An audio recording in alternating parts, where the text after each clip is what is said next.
Alors que Pierre Palmade a été hospitalisé dans un état d'urgence absolue après un grave accident de la route, ses proches du show business ne cachent pas leur inquiétude. Notamment Christine Bravo, qui s'est directement adressée à lui. Il ne suffit parfois qu'un battement de cils pour que sa vie bascule. Dans la soirée de ce vendredi 10 février, ce sont pas moins de 7 destins qui ont été chamboulés. Le célèbre humoriste Pierre Palmade a en effet été victime d'un grave accident de la route sur la D372, à Villiers-en-Bière, en Seine-et-Marne. 2 autres véhicules sont impliqués. Dans le premier se trouvait une femme enceinte, le frère de celle-ci et son fils de 6 ans, dans l'autre un homme âgé de 80 ans. Lui sort avec de légères blessures, quand tous les autres protagonistes ont été transportés à l'hôpital dans un état d'urgence absolue.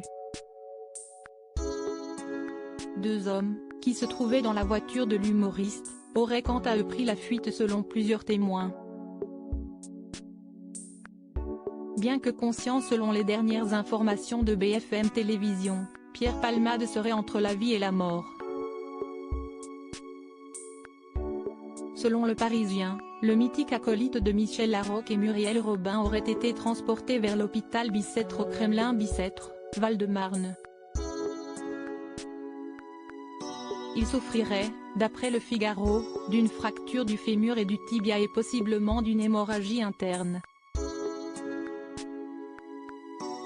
Christine Bravo inquiète pour Pierre Palmade alors que le pronostic vital de Pierre Palmade est toujours engagé, ses proches ne cachent pas leur inquiétude. Pour l'humoriste, mais aussi pour toutes les personnes impliquées dans l'accident. Sois fort, on pense très fort à toi et on prie, mais aussi pour cette femme enceinte et son fils, a notamment écrit dans sa story Instagram l'ancienne Miss France et veuve de Jean-Pierre Pernaut Nathalie Marquet. Quant à Christine Bravo, son ancienne consoeur des grosses têtes et surtout l'une de ses plus proches amies, elle s'est exprimée sous la dernière publication postée par l'humoriste, dans laquelle il évoquait, comme par prémonition, sa fin de vie. Mon Pierrot, j'apprends que tu as eu un accident. Dis-moi que tu vas bien, a écrit, désespéré, l'acolyte historique de Laurent Ruquier. L'émotion est vive, alors que tout le monde espère une fin heureuse à ce tragique accident.